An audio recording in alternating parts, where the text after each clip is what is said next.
Good morning student. आज हम पढ़ेंगे कक्षा 8वीं गणित। इसमें अध्याय 11 है चतुर्भुज की रचना। कमला दिए गए मापों के आधार पर त्रिभुज की रचना करना जान चुकी है। वह चतुर्भुज के बारे में भी जानना चाहती है। उसके मन में चतुर्भुज की रचना करने की इच्छा हुई। वह सोचने लगी कि क्या चार भुजाएं ज्ञात होने पर चतुर्भुज बनाया जा सकता है। कमला झाड़ू के चार सिंके क्रमशः 3, 4, 5 और 13 सेंटीमीटर लंबाई माप की लेकर चतुर्भुज बनाने की कोशिश कर रही थी, लेकिन चतुर्भुज नहीं बन पा रहा था। क्या आप इन सिंकों की चतुर्भुज का आकार दे सकते हैं? यदि चतुर्भुज नहीं बन सकता तो क्यों? कारण सोचिए। आप भी चतुर्भुज की भुजाओं के लिए कोई चार माप सोचिए तथा सोचे गए माप के समान माप के चार सिंके लीजिए तथा सिंकों से चतुर्भुज बनाइए। ये क्या है? सिंके मतलब जो यूज हो रहा है ये झाड़ू की काड़ी, ठीक है, लकड़ी, झाड़ू की लकड़ी, ठीक है। अब इसके आगे देखते हैं। नीचे कुछ बच्चों ने अपने लिए सोचे थे जिसमें त्रिभुज या चतुर्भुज बन सकता है या नहीं देखेंगे। तो देखेंगे 3 सेंटीमीटर, 4 सेंटीमीटर और 5 सेंटीमीटर की तीन, और आखिरी जो भुजा है वो 6 सेंटीमीटर की होगी। 3, 4, 5, 6, 3, 3, 4, 10, 2, 4, 5, 7, ऐसा बहुत सारे चतुर्भुज के लिए सोचे हैं इन्होंने। देखना इसमें 5, 4, 9, 3, 12, 5, 4, 9, 3, 12, इसमें ये 13 जो है आखिरी भुजा है। कोई भी तीन भुजा का योग आखिरी चौथी भुजा के से बड़ी होनी चाहिए, लेकिन यहाँ पर छोटी है। इसको यहाँ आगे पढ़ते हैं। तालिका में ध्यानपूर्वक देखिए, सोचिए नीरज एवं रजिया के माप से चतुर्भुज क्यों नहीं बने? नीरज, इसके माप में क्या है? 3, 3, 4, 10, और इसमें क्या है? 3, 5, 6, 15। तो देखेंगे इसमें पहला वाले को जोड़ के देखते हैं। 4, 3, 7 और 5, 12। सबसे बड़ी भुजा जो है 6 है, लेकिन ये बाकी की जो तीनों भुजा को मिलाकर ये 6 से बड़ी हो रही है। नीरज के पास जो है 3, 3, 6, 4, 10, 10, इसमें भी क्या है? चतुर्भुज 10, आखिरी भुजा भी 10 है, सबसे बड़ी भुजा 10 है। तो यहाँ पर देखना है कोई भी तीन भुजा का योग चौथी भुजा से बड़ी होनी चाहिए। तो यहाँ पर बराबर है, इसलिए नहीं बन रहा है इसका। नम्रता, इसका देखेंगे चतुर्भुज बनता है तो 2, 2, 4, 2, 6, 5, 11, और चौथी भुजा क्या है? 7 है, जो कि 11 जो है 7 से बड़ी है, इसलिए चतुर्भुज बन गया। 3, 5, 3, 8, 6, 14, जो कि 15 से छोटा है, इसलिए इसमें भी चतुर्भुज नहीं बना। और देखते हैं गुरप्रीत, 4, 6, 7, 8, इसमें देखेंगे कोई भी तीन भुजा जो सबसे बड़ी भुजा से बड़ी होनी चाहिए। इसमें सबसे बड़ी भुजा कौन सी? 8 है। तो बाकी की तीन भुजा का योग देखेंगे 7, 6, 13, 4, 17, बाकी जो तीन भुजाओं का योग है सबसे बड़ी भुजा से बड़ी होनी चाहिए, ठीक है। अब देखते हैं चतुर्भुज बनने की शर्त क्या है। यहाँ पर आपको पता चली चतुर्भुज की रचना तभी संभव है जब इनकी तीन भुजाओं का योग चौथी भुजा जो सबसे बड़ी भुजा है उससे अधिक हो। जब किसी तीन भुजाओं का योग चौथी जो सबसे बड़ी भुजा है उससे अधिक हो, तभी यहाँ पर चतुर्भुज की संरचना की जा सकती है। हमीदा ने पाया कि भुजाओं के मध्य झुकाव में परिवर्तन करने पर चतुर्भुज की आकृति बदल रही है। ठीक है।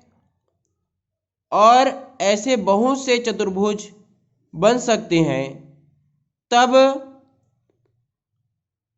तो चतुर्भुज की चार भुजाओं ज्ञात करने पर भी एक विशिष्ट चतुर्भुज नहीं बनाया जा सकता। ऐसा क्यों? तो देखेंगे इसमें चारों भुजाओं के बाद भी आप एक चतुर्भुज ऐसा जो मतलब चारों भुजाएं बराबर हो, लेकिन वह क्या होना चाहिए? चतुर्भुज समान कोण का नहीं, समान आकृति का हो, ये संभव भी नहीं है क्योंकि इनके कोण भी आपको पता नहीं है। भुजाएं के बाद भी आप इसको समान आकृति के ही चतुर्भुज बने ऐसा नहीं कह सकते, क्योंकि इसके जो दो भुजाओं के बीच जो झुकाव है इसमें परिवर्तन करने पर आकृति बदलती रहती है। अब देखते हैं, चार उपयुक्त लंबाई की लकड़ियां पट्टियां लीजिए और इनको बांध दीजिए। तो इस चीज को छोड़िए, आपको सबसे पहले मैं क्या बता रहा हूं उसको देखिए कि इसमें चार लंबाई की लकड़ी बांधी है और उसको पिन की सहायता से ऐसे चारों कोनों में बांध लीजिए। अब देखेंगे एक और पट्टी लीजिए, इसे दो सम्मुख कोण में लगाकर विकर्ण का रूप दे दीजिए। एक लकड़ी को ऐसे और बांधकर इसको विकर्ण का रूप दे दीजिए। अब चतुर्भुज की आकृति को बदलने का प्रयास कीजिए। क्या कोनों को दबाकर चतुर्भुज की आकृति बदली जा सकती है? आप पाएंगे कि विकर्ण लगा देने पर चतुर्भुज की आकृति नहीं बदली जा सकती। विकर्ण लग गया तो इसके आकृति में परिवर्तन नहीं किया जा सकता। इस प्रकार चार भुजाओं और एक विकर्ण की सहायता से एक विशिष्ट चतुर्भुज बनाया जा सकता है। अब देखेंगे,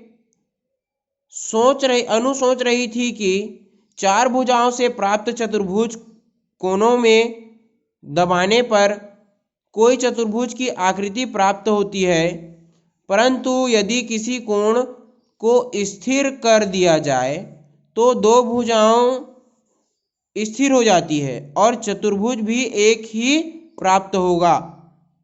एक चतुर्भुज बनाने की कुछ और परिस्थितियों पर विचार करें। तो देखेंगे, उपयुक्त माप वाले एक त्रिभुज की रचना करते हैं। रचना के पश्चात हमें त्रिभुज के तीन शीर्ष तो मिल जाते हैं। चूंकि चतुर्भुज में चार शीर्ष होते हैं, इसलिए त्रिभुज को चतुर्भुज का स्वरूप देने में एक और शीर्ष की जरूरत होती है। सोचिए कि एक शीर्ष के लिए कितने मापों की आवश्यकता हो सकती है। निश्चित रूप से चौथे शीर्ष के लिए दो मापों की आवश्यकता है।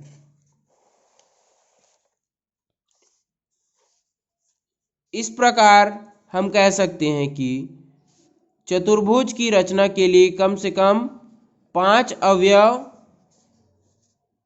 होते हैं, आवश्यक होते हैं। 5 अवयव आवश्यक होते हैं, जैसे कि त्रिभुज में 3, उसके बाद चतुर्भुज के लिए इस कोने में भी एक चाप काटे और इस कोने में भी एक चाप काटे, तब जाकर यहाँ पर भी एक और ये भी सेंटीमीटर बराबर होना चाहिए, जो या फिर आपके माप का होना चाहिए, तभी जाकर यहाँ पर चौथा बिंदु को आप लगा सकते हैं। ठीक है, हम यहाँ चतुर्भुज की रचना संबंधित निम्न सरल स्थिति पर ध्यान देंगे। यदि किसी चतुर्भुज की चार भुजाएं व एक विकर्ण दिया हो तो चतुर्भुज आसानी से बन जाएगा। यदि किसी चतुर्भुज की 3 भुजाएं व 2 विकर्ण दिए हो तो भी बन जाएगा। यदि किसी चतुर्भुज की 4 भुजाएं व 1 कोण दिया हो, यदि किसी चतुर्भुज की 3 भुजाएं व 2 अंतः कोण दिए हों, यदि किसी चतुर्भुज की 2 आसन्न भुजाएं व 3 कोण दिए हो, विशेष प्रकार के चतुर्भुज की रचना। ठीक है, अब इसमें हम लोग देखेंगे 6 सेंटीमीटर लंबा एक रेखाखंड AB खींचते हैं। अब हमें एक ऐसा बिंदु C प्राप्त करना है जो A से 3.7 सेंटीमीटर व बी से 4.2 सेंटीमीटर दूरी पर हो। क्या आप स्केल की सहायता से ऐसे बिंदु निश्चित कर पाएंगे? आप पाएंगे कि स्केल की सहायता से एक निश्चित बिंदु प्राप्त करना मुश्किल है। ठीक है, तो आप क्या करोगे? ए भी जो है 6 सेंटीमीटर है। बिंदु ए से जो है बिंदु सी प्राप्त करना है, तो बिंदु ए से जो सी है वो 3.7 सेंटीमीटर है और बिंदु बी से सी जो है वो 4.2 सेंटीमीटर है। तो यहाँ 3.7 की ऐसे चाप काटेंगे और 4.2 की ऐसे चाप काटेंगे। जो दोनों बिंदु यहाँ पर मिल रही है वही तीसरी बिंदु होगी, वही बिंदु सी है। तो यहाँ से बिंदु सी से यहाँ 3.7 सेंटीमीटर में और ये 4.2 सेंटीमीटर में टकरा रही है। ठीक है, तो आइए ए को केंद्र मानकर 3.7 सेंटीमीटर की त्रिज्या का एक चाप खींचते हैं और उससे भी बी को केंद्र मानकर भी एक चाप 4.2 सेंटीमीटर का खींचते हैं। अब इन दोनों को मिला दिए तो बिंदु सी प्राप्त हो गई। ठीक है, इसके आगे है चतुर्भुज की रचना कीजिए जब उसके चारों भुजाएं एवं एक विकर्ण दिया हो। तो इसको हम कल करेंगे, आप लोग एक बार पढ़ के आना।